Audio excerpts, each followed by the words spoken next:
ఈరోజే పుష్యమాసం సోమవారం. పుష్యమాసం సోమవారాల్లో మారేడు దళాలతో శివుణ్ణి అర్చిస్తే అంటే శివార్చన చేస్తే కష్టాలు తొలగిపోతాయని పురాణాలు చెబుతున్నాయి. చంద్రుడు పుష్యమి నక్షత్రంలో ఉండగా వచ్చే మాసమే ఈ పుష్యమాసం.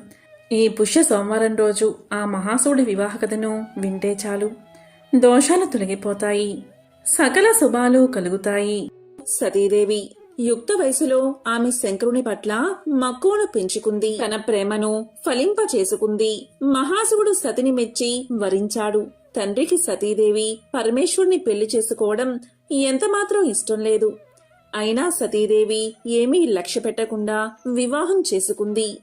శివుడు ఏమీ లేని బికారి అని, శ్మశానంలో తిరుగుతాడని, శరీరం మీద బూడిద తప్ప మరేం ఉండదని దక్షుడికి చాలా చిన్నచూపు. ప్రయాగలో మునీశ్వరులు జరిపిన యాగానికి అనేక మందితో పాటు దక్ష ప్రజాపతి కూడా వచ్చాడు. ఆయన్ని అందరూ సాదరంగా ఆహ్వానించి మాట్లాడారు. కాని మహాశివుడు మౌన ముద్రలో ఉండి దక్షుణ్ణి పట్టించుకోలేదు. అది దక్షునికి తీరని అవమానంగా తోచింది. బికారి అయిన అల్లుడికి ఇంత అహంకారమేమిటని ఆగ్రహించాడు దక్షుడు. కోపావేశంతో విపరీతంగా నిందించాడు. దాంతో నందీశ్వరుడికి కోపం ముంచుకొచ్చి దక్షుణ్ణి శపించాడు. అప్పుడు దక్షుడు రుద్రగణాలకు తిరిగి ప్రతిశాపం పెట్టాడు. అయినప్పటికీ దక్షుడికి కోపం తీరలేదు.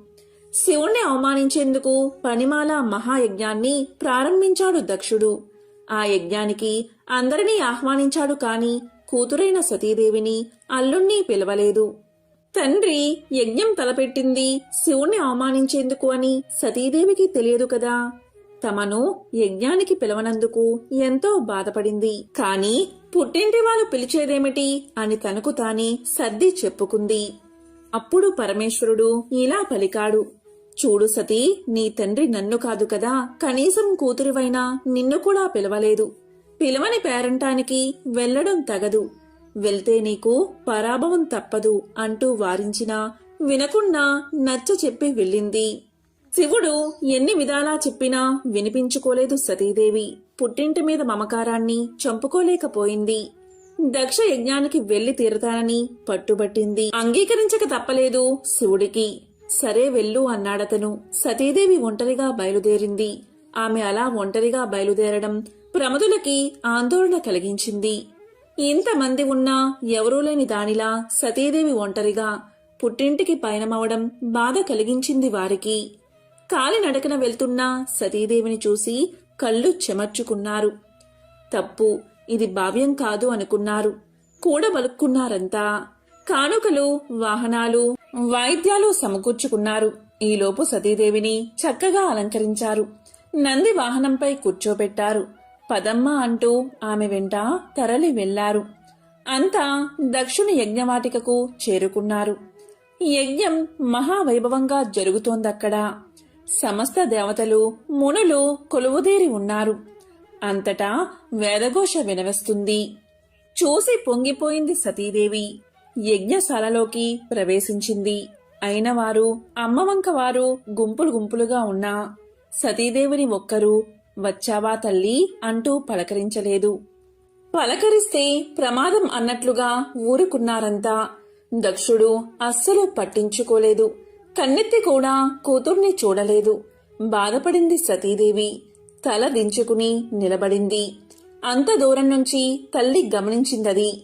పరుగున వచ్చింది. సతీదేవిని గట్టిగా కౌగిలించుకుంది. వచ్చావా తల్లి, రావేమో అనుకున్నాను అంది. ప్రయాణం చేసి అలసిపోయినట్లున్నావు అంది. చీర కొంగుతో కూతురు ముఖాన్ని తుడిచింది.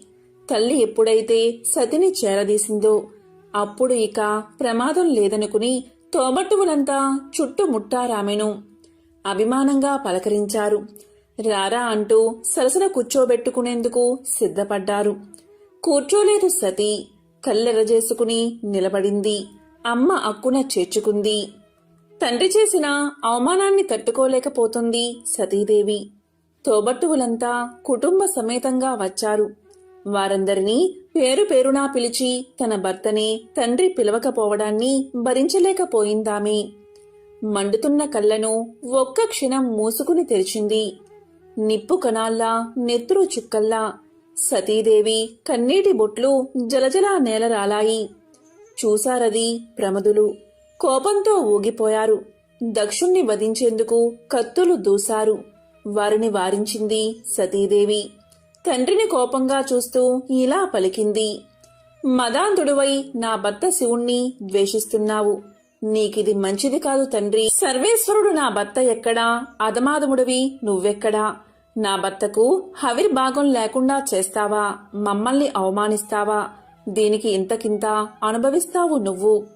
నీ తనువున పుట్టిన పాపాన్ని నేను భరించలేను. నాకీ శరీరం వద్దు. ఇప్పుడే ఈ క్షణమే ఈ శరీరాన్ని వదిలివేస్తాను.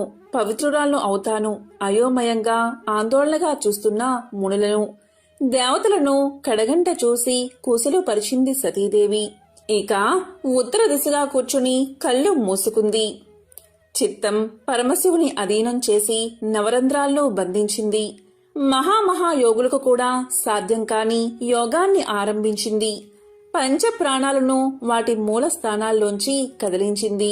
దాంతో సమాధి స్థితిలో ఉన్న ఆమె శరీరం నుంచి మంటలు ఎగసిపడ్డాయి. ఆ యోగాగ్నిలో సతీదేవి దహనమైపోయింది. ఆమె అలా దహనమైపోవడమేమిటి, ముల్లోకాల్లోనూ హాహాకారాలు చెలరేగాయి. భయంతో సమస్త భూతకోటి కంపించింది. దక్షుణ్ణి అంతా అసహ్యించుకున్నారు. ప్రమదులు మరిక ఆగలేదు. యజ్ఞవాటికలో ఉన్న అందరినీ చంపేందుకు సిద్ధమయ్యారు. ఇది భృగు మహాముని గమనించి ఋషుల్ని కాపాడేందుకు దక్షిణాగ్నిలో అభిచార హోమం చేశాడు. ఆ హోమ ఫలితంగా రుమనామకులు దేవతలు వేలాదిగా పుట్టుకొచ్చారు. యజ్ఞశాలల్లోని కొరవులని ఆయుధాలుగా ధరించి దండెత్తి వచ్చిన ప్రమదులను ఎదుర్కొన్నారు. వారిని కొట్టిన చోట కొట్టకుండా కొట్టి అక్కడ్నుంచి తరిమి కొట్టారు. యోగ సమాధిలో ఉన్న శివుడికి సంగతంతా తెలిసింది. యోగాగ్నిలో సతీదేవి దేహత్యాగం, ప్రమదుల పరాజయం తెలిసి కోపం తెచ్చుకున్నాడతను. కళ్ళు తెరిచి చూశాడు. దిగ్గున లేచి నిల్చున్నాడు. ప్రళయ తాండవం చేశాడు. ఆ తాండవంలో శిరస్సును జట ఒకటి తెంచి భూమి మీదకు విసిరాడు. భయంకరంగా సింహంలా గర్జించాడు. చూస్తూ ఉండగాని జట నుంచి మంటలు చెలరేగాయి. అంతెత్తున లేచాయవి. ఆకాశాన్ని దహించేటట్లుగా నాలికలు చాపాయి. ఆ మంటల్లోంచి వీరభద్రుడు పుట్టాడు. 1000 చేతులు, భయంకరంగా కోరలు, నల్లటి దేహంతో ఆకాశం అంత ఎత్తుగా నిలిచాడు వీరభద్రుడు. నిప్పులు చెరుగుతున్న 3 కళ్ళు, అగ్నిజ్వాలల్లా ఎగిసిపడుతున్న జటలు, 1000 చేతుల్లోనూ త్రిశూలాది ఆయుధాలు, మెడలో కపాల మాలికలతో అరివీర భయంకరంగా ప్రత్యక్షమయ్యాడు వీరభద్రుడు. శివుడికి సాష్టాంగ ప్రణామం చేశాడు. దేవా, ఆజ్ఞ అన్నాడు. తక్షణం నువ్వు ప్రమద గణాలతో బయలుదేరి దక్షుడి యజ్ఞాన్ని ధ్వంసం చెయ్యి. బ్రాహ్మణ తేజం నిన్నేమీ చెయ్యలేదు. నా అంశతో పుట్టిన నీకు ఎక్కడా ఎదురుండదు. వెళ్ళు అని ఆజ్ఞాపించాడు శివుడు. లేచి నిల్చున్నాడు వీరభద్రుడు. శివుడికి ప్రదక్షిణం చేశాడు. పెద్దగా కేక పెట్టాడు. అతని కేకకి సకల లోకాలు తల్లడిల్లాయి. గాయాల పాలై కసితో ఉన్న ప్రమద గణాలను చూశాడు. పదండి అన్నట్లుగా కళ్ళెగరేశాడు. కదిలాడు అక్కడ నుంచి. వీరభద్రుడు నడుస్తుంటే మృత్యుధూళి జగమంతా నిండిపోయింది. దక్షుని యజ్ఞవాటికకు చేరుకున్నాడతను. వీరభద్రుణ్ణి చూస్తూనే దక్షుడు సహా దేవతలు, మునులు గజగజ వణికిపోయారు. వీరభద్రుణ్ణి అండ చూసుకుని ప్రమదులు రెచ్చిపోయారు. యజ్ఞశాలల్ని ధ్వంసం చేశారు. హోమకుండాల్ని చల్లార్చారు. వేదికల్ని పెకలించి వేశారు. హోమ ద్రవ్యాల్ని విసిరేశారు. ముళ్లను దేవతలను కసితీరా కొట్టి తిట్టి బాధించారు.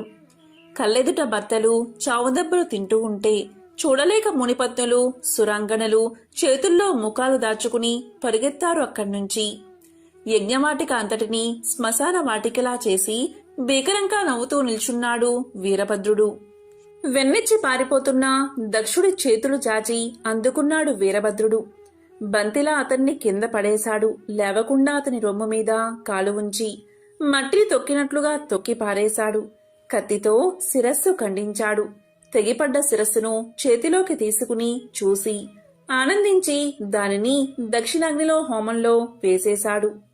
దక్ష సంహారంతో వచ్చిన పనైపోయింది. ప్రమదులతో మరలిపోయాడు వీరభద్రుడు. కైలాసానికి చేరుకున్నాడు. సతీ వియోగ తప్తుడైన శంకరుడు విరాగభావంతో కైలాస శిఖరంపై తపస్సు ప్రారంభించాడు. అదే సమయంలో తారకుడు అనే రాక్షసుడు బ్రహ్మ గురించి తీవ్రమైన తపస్సు చేసి మరణం లేకుండా వరాన్ని పొందాడు. పుట్టిన ప్రతి ప్రాణి గిట్టక తప్పదు. సురులకు తప్ప అసులకు ఆ వరం ఇవ్వకూడదు కాబట్టి మరేదైనా వరం కోరుకోమన్నాడు బ్రహ్మ. సరే అన్నాడు తారకుడు. శివుడికి పుట్టిన సంతానం, అందులోనూ 7 ఏళ్ల బాలుడి చేతిలో తప్ప మరెవరి చేతిలోనూ మరణించినటువంటి వరం కోరుకున్నాడు తారకుడు. ఎందుకంటే శివుడి భార్య సతీదేవి పిలవని పేరంటానికి వెళ్లి తన పుట్టినింట భర్తకు జరిగిన అవమానానికి తట్టుకోలేక యోగాగ్నిలో దహించుకుపోవడంతో శివుడు సతీ వియోగ దుఃఖంతో విరక్తుడై ఉన్నాడు. అటువంటి సమయంలో శివుడికి పుత్రులు పుట్టడం అసంభవం కాబట్టి తన మరణం కూడా అసంభవమే అన్న ధీమాతో ఆ విధమైన వరం కోరుకున్నాడన్నమాట. సరే అన్నాడు బ్రహ్మ. అసురజన్మ కావడాన పుట్టుకతోనే సంక్రమించిన బలానికి ఈ వరబలం తోడు కావడంతో తననెవరూ జయించలేరు అన్న ధీమాతో తారకాసుడి ఆగడాలు తట్టుకోలేని విధంగా తయారయ్యాయి. వాడికి మిత్రుడైన శూరపద్ముడు కూడా జతయ్యాడు. ఇద్దరూ కలిసి దేవతలను, మానవులను, మునులను, సాధు ప్రాణులందరినీ నానా హింసలకు గురిచేయసాగారు. దాంతో అందరూ కలిసి బ్రహ్మదేవుడి దగ్గరకు వెళ్లారు, తమను ఆ దుష్టుడి నుంచి కాపాడమని. ఆ రాక్షసుడి నొసట రాతరాసిన విధాతకు తెలియదా వాడినెలా సంహరించాలో? దేవతలకు ఒక ఉపాయం చెప్పాడాయన. శివుడికి పుట్టబోయే కుమారుడు తప్ప వీడిని మరెవరూ సంహరించలేరు కాబట్టి మనందరం కలిసి శివుణ్ణి వైరాగ్యం నుంచి సంసార జీవనం వైపు మళ్లించాలి. అప్పుడు మన పని సులువవుతుంది అన్నాడు బ్రహ్మ. దీంతో అందరూ కలిసి శివుడి దగ్గరకు చేరి పరమేశ్వరుడికి తమ మొరలు వినిపించారు. లోకకంటకుడైన తారకాసురుడు వరగర్వంతో అంతులేని దురాగతాలకు పాల్పడుతున్నాడు. అతన్ని సంహరించగల పుత్ర సంతతిని పొందడం కోసమైనా వివాహానికి అంగీకరించవలసిందిగా దేవతలు ప్రార్థించారు. వారి ప్రార్థనలు విని కూడా పరమేశ్వరుడు తన నిర్ణయాన్ని మార్చుకోలేదు. తపస్సు చేసుకుంటూ తన జీవితాన్ని కొనసాగిస్తానని సమాధానమిచ్చాడు. దీంతో దిక్కుతోచని బ్రహ్మాది దేవతలు వైకుంఠానికి వెళ్లి తమ దుస్థితిని విన్నవించారు. అప్పుడు విష్ణువు దేవతా వర్గంతో కలిసి పరమేశ్వరుని ప్రార్థించారు. పరమేశ్వరుడికి భార్య కాదగిన శక్తి స్వరూపిణి అయిన కాంతగా అవతరించవలసిందిగా దేవతలంతా దేవిని ప్రార్థించారు. వారి ప్రార్థనలు ఆలకించిన జగన్మాత దేవతలకు అభయాన్ని ఇచ్చింది. అమిత భక్తితో చిరకాలంగా తన్ని సేవిస్తున్న హిమవంతుని పుత్రికగా జన్మించగలనని ప్రకటించింది. ఆ మాటలకు హిమవంతుడు ఉప్పొంగిపోయాడు. అమ్మా, నా ఇంట బిడ్డగా జన్మిస్తానని అనుగ్రహించావు. అయితే బిడ్డగా జన్మించిన నిన్ను నేను అర్థం చేసుకుని తగిన విధంగా ప్రవర్తించగల వివేకాన్ని ప్రసాదించు తల్లి అని హిమవంతుడు దేవిని ప్రార్థించాడు. అంతటా ఆమె హిమవంతుడికి భక్తి, జ్ఞాన, వైరాగ్య, యోగ సాధనాలను వివరించింది. ఈ విధంగా సతీదేవి పర్వతరాజైన హిమవంతుడికి పుత్రికగా పుట్టింది. పర్వతరాజు పుత్రిక కాబట్టి పార్వతి అయిందామే. ఆమెకు చిన్నప్పటి నుంచి శివుడంటే వల్లమాలిన భక్తి. ఆ భక్తి కాస్త ఆయన్ను పరిణయం చేసుకోవాలి అనేటటువంటి అనురక్తిగా మారింది. సాక్షాత్తు పరమశివుణ్ణి పతిగా పొందాలంటే మాటలా మరి. అందుకే తపస్సు చేయడం మొదలుపెట్టింది. దీంతో దేవతలు శివుణ్ణి వైరాగ్యం నుంచి సంసార జీవనం వైపు మళ్లించాలి అనుకున్నారు. అందుకు సమర్థులు ఎవరని వెతగ్గా మన్మధుడు ముందుకొచ్చాడు. మన్మధుడి భార్య రతీదేవి ముందు భర్తను వారించినప్పటికీ లోక కళ్యాణం కోసం సరే అని ఒప్పుకుంది. ఇక్కడ సతీదేవి మహావైరాగ్యంలో ఉన్న శివుడి తపస్సు భంగం చేయకుండా ఆయన తపస్సు చేసే ప్రదేశమంతా రోజు చక్కగా అలికి శుభ్రంగా ముగ్గులు పెట్టేది. ఆయన ఏమైనా తింటాడేమోనని పళ్ళు తెచ్చి ముంగిట పెట్టేది.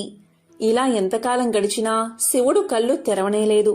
కాని పార్వతి మాత్రం అన్న పానీయాలు మానేసి కేవలం పండుటాకులు మాత్రమే తింటూ అపర్ణగా మారింది.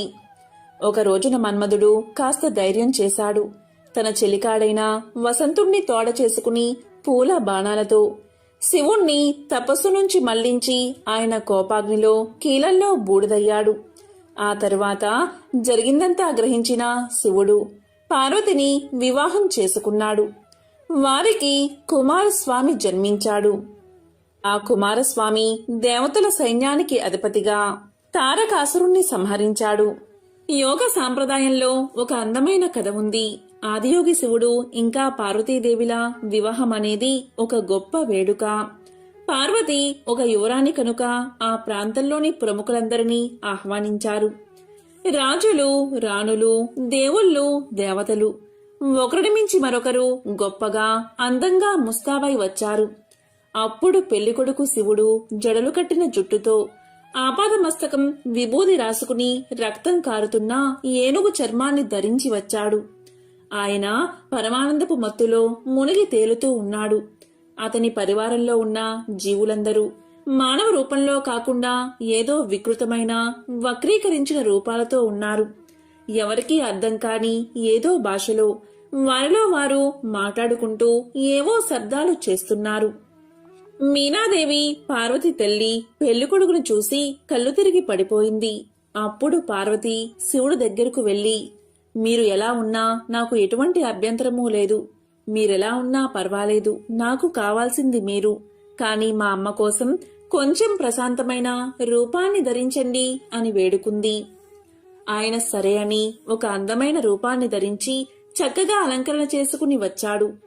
అది చూసి అప్పుడు ఆయన్ని సుందరమూర్తి అన్నారు. అంటే వారు ఆయన లాంటి అందమైన వ్యక్తిని ఎక్కడా చూడలేదు. ఆయన 9 అడుగుల ఎత్తున్నాడు. ఆయన నిల్చుంటే గుర్రం తలతో సమానంగా ఉండేదట.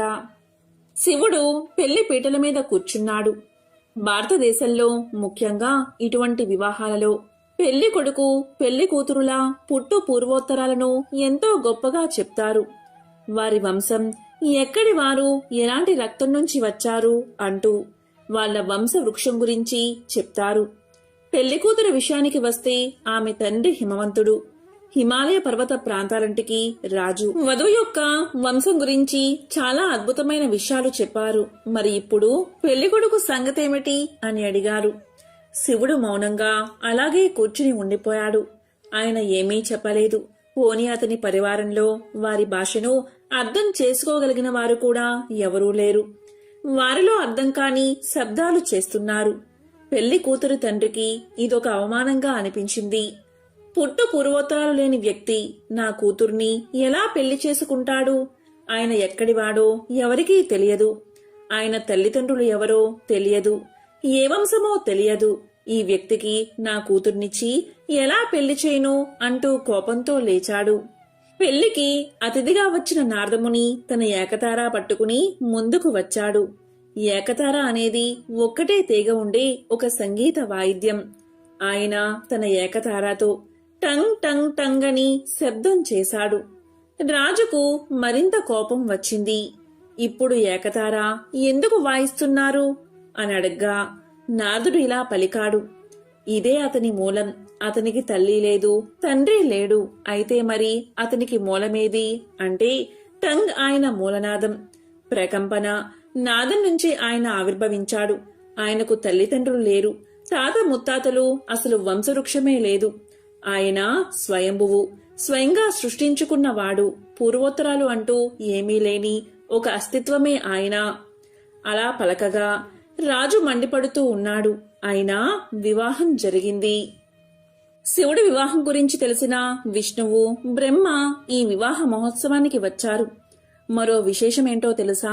ఈ వివాహ కార్యక్రమాలంటిని విష్ణువు చూసుకుంటే వివాహంలో పండితుడుగా బ్రహ్మ వ్యవహరించారు. ఈ వివాహానికి ముందు శివుడు, విష్ణువు, బ్రహ్మ ఆలయానికి దగ్గరలోని చిన్న గుంతలలో స్నానాలు ఆచరించారట. అందుకే వాటికి రుద్రకుండ, విష్ణుకుండ, బ్రహ్మకుండ అనే పేర్లు వచ్చాయి. ఈ వివాహ మహోత్సవ సమయంలో బ్రహ్మ మంత్రాలు చదువుతూ బ్రహ్మశిలను ఏర్పరిచినట్లు ఆధారాలు ఉన్నాయి. పూర్వం కావేరీ నది జలాలచే పవిత్రమైన చోళ దేశంలో ఒకానొక గ్రామం ఉండేది. ఆ గ్రామంలో ఒక గొప్ప శివభక్తుడు ఉండేవాడు. అతను భార్యతో కలిసి శివభక్తులకు సేవ చేయడమే పరమావధిగా సేవలు చేస్తూ ఉండేవాడు. శివభక్తులు భోజనం చేసిన తర్వాతే తాము భోజనం చెయ్యాలి అనే వ్రతాన్ని పెట్టుకుని దాన్ని అనుసరిస్తూ ఉండేవారు. శివభక్తుల ముందు తాను ఒక చిన్నవాడిగా సామాన్యుడిగా భావించి వారికి సపరిచర్యలు చేస్తూ రావడం వల్ల అతనికి చిరుతొండ నాయనార్ అనే పేరు లోకంలో ప్రసిద్ధమైంది. ఈ విధంగా భక్తుల సేవలో కాలం గడుపుతూ ఉండగా అతనికి ఒక కుమారుడు పుట్టాడు. అతనికి సిరియాల దేవుడు అనే పేరు పెట్టి అల్లారి ముద్దుగా పెంచుతూ వచ్చాడు నాయనర్. కైలాసవాసి అయిన పరమేశ్వరుడు చిరుతొండ నాయనార్ భక్తిని పరిచయం చేసి అతన్ని తన కరుణా కటాక్షలతో అనుగ్రహించాలి అనుకున్నాడు ఆ మహాశివుడు. దీంతో మహాశివుడు భైరవ యోగి వేషాన్ని ధరించి ఆ గ్రామానికి చేరుకున్నాడు. చిరుతొండ నాయనార్ ఇంటి ముందు నిలబడి భవతి భిక్షాందేహి, భవతి భిక్షాందేహి అని పలికాడు.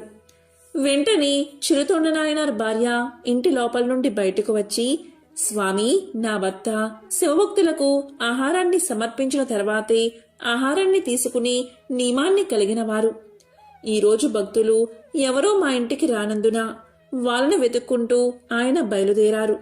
వారు మిమ్మల్ని చూస్తే ఎంతో ఆనందిస్తారు. మీరు ఇంటి లోపలికి వచ్చి ఆశీర్వలు కండి అని ప్రార్థించింది. దీంతో భైరవ వేషధారి అయిన శివుడు ఇలా పలికాడు, నేను చిరుతొండ నాయనార్ని చూడ్డానికే ఇక్కడికి వచ్చాను. వారు లేనప్పుడు ఇంట్లోకి నేను రాను. ఇక్కడే గణపతి సారం దేవాలయం సమీపంలో ఉన్న అత్తి చెట్టు కింద కూర్చుని ఉంటాను. నీ భర్త ఇంటికి వస్తే నేను అక్కడ ఉన్నట్లు చెప్పండి అని చెప్పి అక్కడి నుంచి వెళ్లిపోయాడు. ఇక శివభక్తుల కోసం అన్వేషిస్తూ వెళ్లిన చిరుతొండ నాయనార్ ఎవరూ కనబడకపోవడం వల్ల నిరాశతో ఇంటిదారి పట్టాడు. భర్తను చూడగానే అతని భార్య ఇలా పలికింది, మీరు బయటకు వెళ్లినప్పుడు శివభక్తుడు ఒకరు ఇంటికి వచ్చారు. అతను ప్రస్తుతం గణపతి సారం దేవాలయం సమీపంలోని అత్తి చెట్టు కింద కూర్చుని ఉన్నారు అని చెప్పింది. ఆ మాటలు వినగానే అత్యంత ఆనందంతో చిరుతొండ నాయనార్ వేగంగా అక్కడికి వెళ్లి ఆ భైరవమునికి నమస్కారం చేసి ఇలా పలికాడు, స్వామి, మీరు మా ఇంటికి వచ్చి ఆహారాన్ని స్వీకరించాలి అని భక్తి శ్రద్ధలతో ప్రార్థించాడు. ఆ మాటలకు యోగి ఇలా పలికాడు, నేను 6 నెలలకు ఒకసారి మాత్రమే ఆహారం తీసుకుంటాను. పశువుల మాంసాన్ని ఆహారంగా ఇస్తే దాన్ని మాత్రమే నేను తింటాను. ఇది నా పద్ధతి అన్నాడు. ఆ మాటలకు చిరుతొండ నాయనార్ ఇలా పలికాడు, స్వామి, మీరేమీ సందేహం పెట్టుకోవద్దు. నా దగ్గర పశువులు, దున్నపోతులు, పొట్టేళ్లు, మేకలు మందలుగా ఉన్నాయి. వాటిలో మీకు ఏది కావాలని చెప్తే త్వరగా దాన్ని వండి మీకు ఆలస్యం చేయకుండా నేను వడ్డిస్తాను అని చెప్పాడు. దాంతో చిరుతొండ నాయనార్ ప్రేమపూర్వకంగా మాట్లాడడం విన్నా శివయోగి ఇలా పలికాడు, చిరుతొండ నాయనార్, నేను తినడానికి అడిగింది నీవు అనుకున్నట్లు పశు మాంసం కాదు. మానవ మాంసాన్ని నేను అడిగాను. మానవ మాంసాన్ని మాత్రమే నేను ఆహారంగా స్వీకరిస్తాను. అది కూడా 5 సంవత్సరాలలోపు పసి బాలుడై ఉండాలి. శరీర అవయవాల్లో ఎలాంటి లోపము లేనివాడై ఉండాలి. అటువంటి మాంసాన్ని మాత్రమే నేను తింటాను. అంతేకాదు, ఆ పిల్లవాడు తల్లిదండ్రులకు ఒకే ఒక్క కొడుకై ఉండాలి. ఆ పిల్లవాణ్ణి తండ్రి నరుకుతూ ఉండగా తల్లి గట్టుగా పట్టుకోవాలి. ఇద్దరూ ఈ పన్ని సంతోషంగా చెయ్యాలి. కంట్లో ఒక్క కన్నీటి బొట్టు కూడా కింద రాలకూడదు. ఎందుకంటే ఆ తల్లిదండ్రులు బాధపడితే ఆ పాపం నాకే చుట్టుకుంటుంది కదా. ఈ విధంగా వాడిన మాంసాన్ని నేను తింటాను అన్నాడు. ఆ మాటలకు చిరుతొండ నాయనార్ ఇలా పలికాడు, స్వామి, అదేమంత కష్టమైన పని కాదు. మీరు మా ఇంట్లో భోజనం చేయడం నా అదృష్టంగా భావిస్తున్నాను. నేను వెళ్లి వంట చేస్తాను అని చెప్పి వేగంగా ఇంటికి తిరిగి వచ్చాడు నాయనార్. భర్త రాక కోసం ఎదురుచూస్తున్న నాయనార్ భార్య గుమ్మం ముందు ఎదురుచూస్తూ నిలబడి ఉంది. భర్తను చూడగానే ఆమె ఎంతో సంతోషించింది. వెంటనే భర్త భార్యతో ఇలా పలికాడు, శివయోగి మన ఇంట్లో భోజనం చేయడానికి సమ్మతించారు. ఒక చిన్న పిల్లవాడిని చంపి ఆ మాంసాన్ని వండి అతనికి వడ్డించాలి. అతను 5 సంవత్సరాలలోపు బాలుడై ఉండాలి అని జరిగిందంతా చెప్పాడు.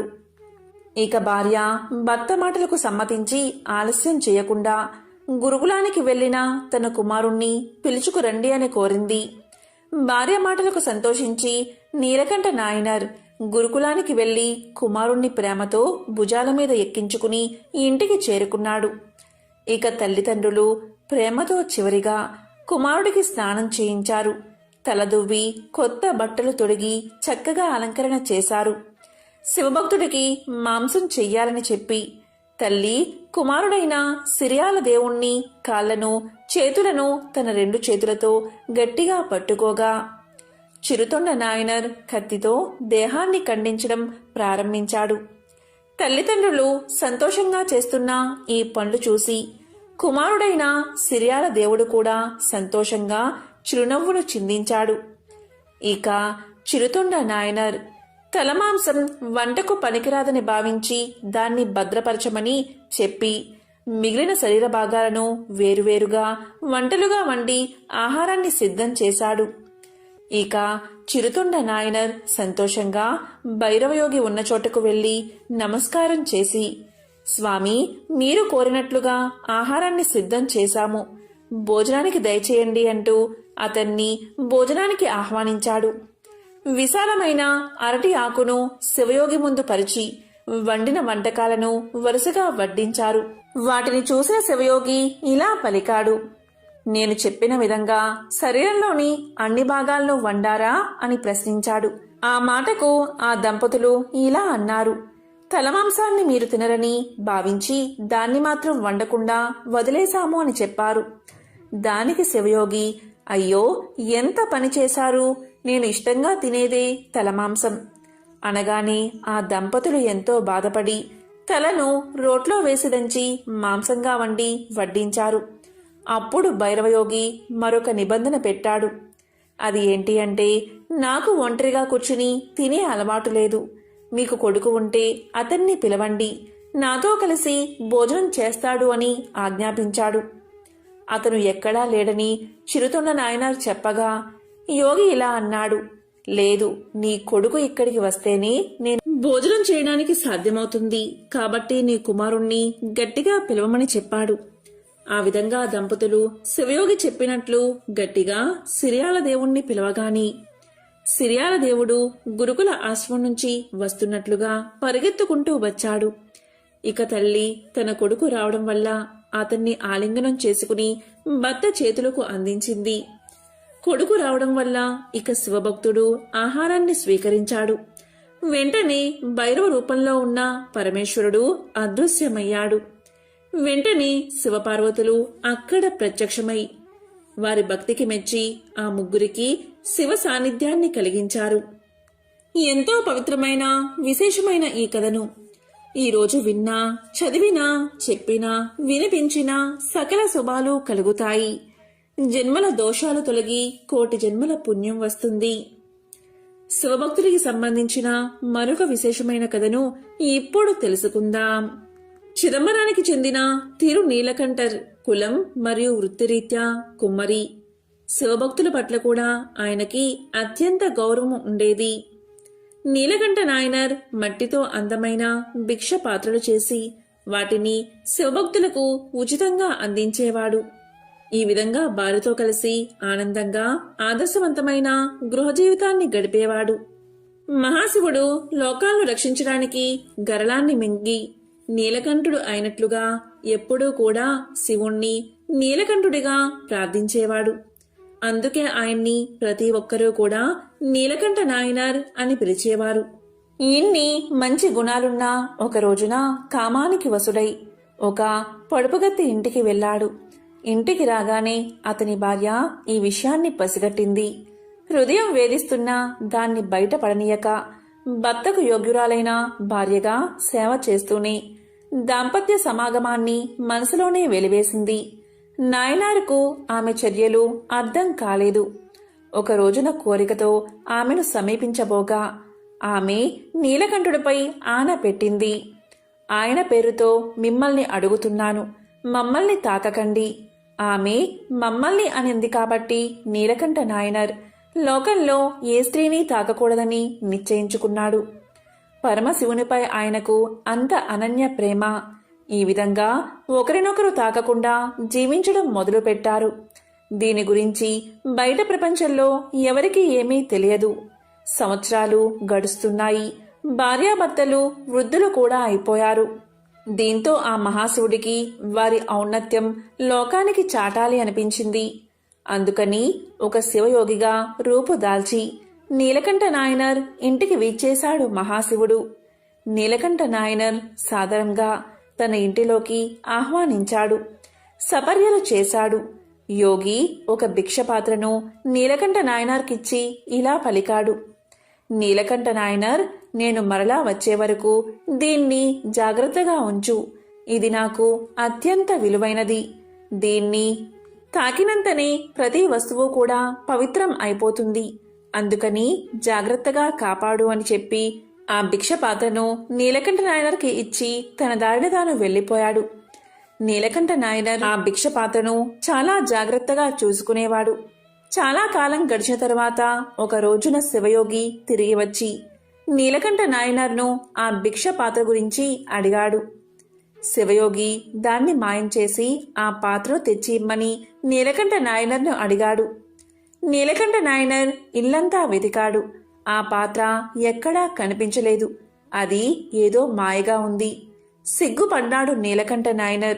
భయంతో వణుకుతూ శివయోగి పాదాలపై పడ్డాడు. ఆ పాత్ర ఎక్కడా కనిపించడం లేదు అని వాపోయాడు. దీంతో యోగికి విపరీతంగా కోపం వచ్చింది. దాంతో నీలకంఠ నాయనర్ను నీవు దొంగవి అని, మోసగాడివి అని నిందించాడు.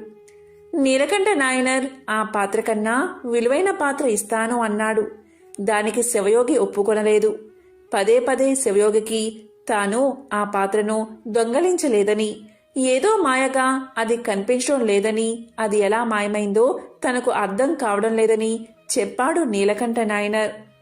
అప్పుడు శివయోగి ఇలా పలికాడు. నీవు చెప్పేది నిజమే అయితే నీ భార్య చెయ్యి పట్టుకుని ప్రమాణం చెయ్యి అని అడిగాడు. నీలకంఠుడిపైన ఆన పెట్టడం వల్ల నీలకంఠ నాయనర్ దానికి ఒప్పుకోలేదు. అతని అనంగీకారం నీలకంఠ నాయనర్ యొక్క దోషాన్ని చూపుతుందని శివయోగి పలికాడు. అందుకని దొంగతన నేరంపై న్యాయస్థానానికి తీసుకుని వెళ్లాడు. శివయోగి చెప్పినట్లుగా ప్రమాణం చేయవలసిందిగా ఆజ్ఞాపించారు. నీలకంఠ నాయనర్, తన భార్య, ఒక కర్రను ఇద్దరూ చెరొక కొన పట్టుకుని చెరువులో మునగబోయారు. కాని యోగి వారిద్దరూ కర్రను పట్టుకుని కాకుండా చెయ్యి పట్టుకుని నీటిలో మునగాలి అన్నాడు. నిజం నిరూపణ కొరకు ఒకరి చెయ్యి ఒకరు పట్టుకుని నీట మునగాలని ఆదేశించారు. నీలకంఠ నాయనర్ తన ఆన గురించి ఇక నిజం దాచలేకపోయాడు. దీంతో అతను భార్యాభర్తల మధ్య జరిగింది దేవుడి మీద ఆన గురించి వెల్లడించి తాను తన భార్య చేతిని తాకజాలనని విన్నవించాడు. ఈ విధంగా చెప్పి ఇద్దరూ కర్రను చెరొక కొన పట్టుకుని నీటిలో మునిగారు. అంతే, ఒక విచిత్రం జరిగింది. ఇద్దరూ నీట మునిగి బయటకు లేవగాని వారిద్దరూ రూపవసులైన యవ్వనవంతులుగా మారిపోయారు. శివయోగి అంతర్ధానమైపోయాడు. వెంటనే పార్వతీ పరమేశ్వరులు అక్కడ ప్రత్యక్షం అయ్యారు. అప్పుడు వారు ఇలా పలికారు. మీరు అత్యంత సంయమనంతో భక్తితో జీవనం జరిపిన పుణ్య విశేషంచే మీరిద్దరూ నిరంతరం యవ్వనవంతులుగా నా లోకంలో శాశ్వతంగా నివసించండి అని వారిని తమ లోకానికి తీసుకుపోయారు.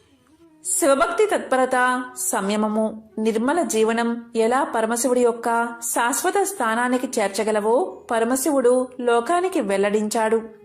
పరమశివునిపై అనన్య భక్తి నీలకంఠ నాయనర్ను చెడు పనుల నుంచి, చెడు తలంపుల నుంచి వైముఖ్యత కలిగించి సచ్చరిత్రులుగా వారిని నిలబెట్టి అంత్యమున వారికి శివ సాయుధ్యం కలగడానికి కారణభూతమైనది. ఎంతో పవిత్రమైన విశేషమైన ఈ కథను ఈరోజు విన్నా, చదివినా, చెప్పినా, వినిపించినా సకల శుభాలు కలుగుతాయి. జన్మల దోషాలు తొలగి కోటి జన్మల పుణ్యం వస్తుంది. ఓం నమః శివాయ. ఓం నమో నారాయణాయ. ఓం శ్రీ మాత్రే నమః.